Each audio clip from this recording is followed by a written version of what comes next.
আজি মাৰি কৰো অন্ত তাৰে সন্নিহিত চাপিয়া তৰিত শংখ ধ্বনি কৰি লন্ত ঘূৰ শংখৰাৱে প্ৰচণ্ড প্ৰভাৱে দখু দিশ পুৰি লন্ত শংখ ধ্বনি শুনি যক্ষ গণ মানে সবেও গইলা ৰখি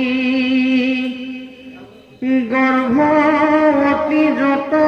যখিনী আছিল তাৰো গৰ্ভ গইল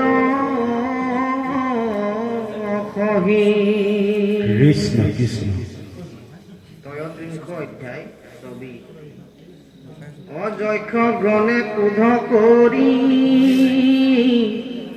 সবে অস্ত্ৰ শস্ত্ৰ ধৰি ঘৰৰ বজাই দিলা ৰুলি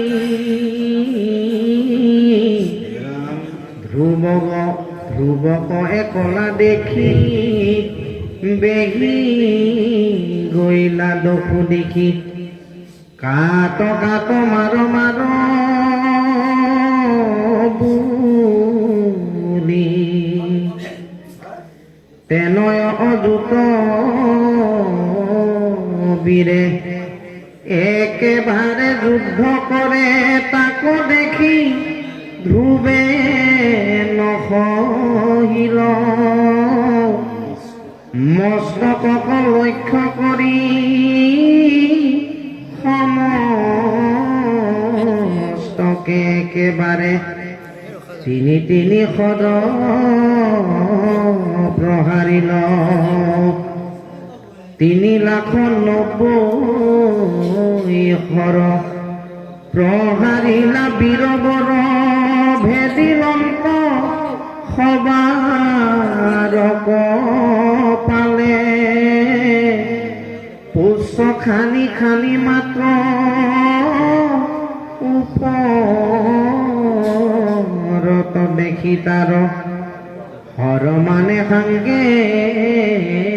গইলা তলে